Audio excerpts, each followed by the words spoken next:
Hey guys, welcome to the Daily Dose. It is March 18th, Wednesday, 2026. Hope you're doing well. Talk about a couple collective bargaining situations today. It's interesting, they both happen the same day. The one is just happening, breaking news. You know my saying, deadlines spur action.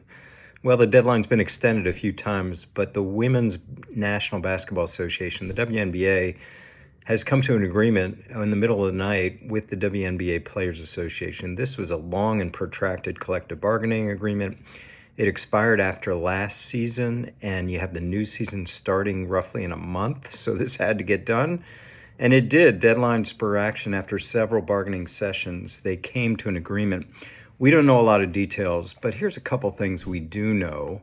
The salary cap is allegedly, not reportedly, going to be around $7 million per team.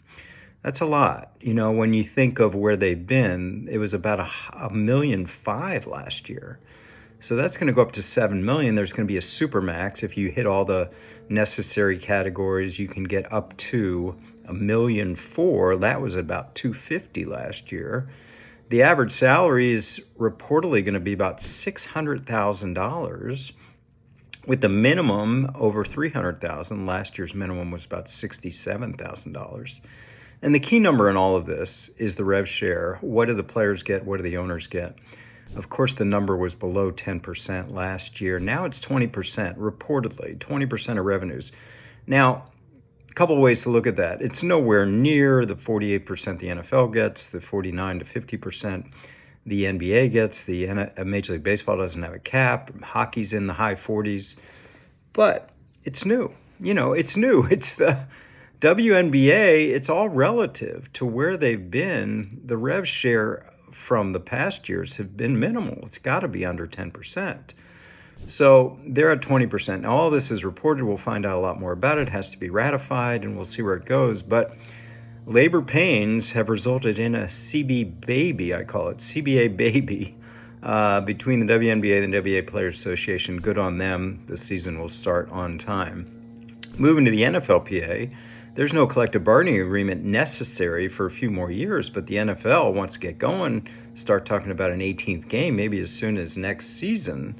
So they needed a new executive director, and they went through a process of searching. I don't know how rigorous it was, but kind of meet the new boss, same as the old boss. J.C. Tretter, former player who was president, the player president of the union recently, is now executive director of the union. He won over the interim director, David White, and Tim Pernetti from the American Athletic Conference in college sports. So we'll see. J.C. Tretter, I've been critical of the NFLPA for giving up economic concessions in exchange for things like less practice time or less padded practices, but we'll give him the benefit of the doubt. We'll see what he does. And as I said, he'll be hearing from the NFL soon about asking, requesting, maybe demanding an 18th game. Now, just in the same way they got a 17th game in 2020, the next thing is 18. And we'll see where it goes. I'll give him the benefit of the doubt, but we have a new leader in the NFL union and a new agreement with the WNBA union. All right, have a good day.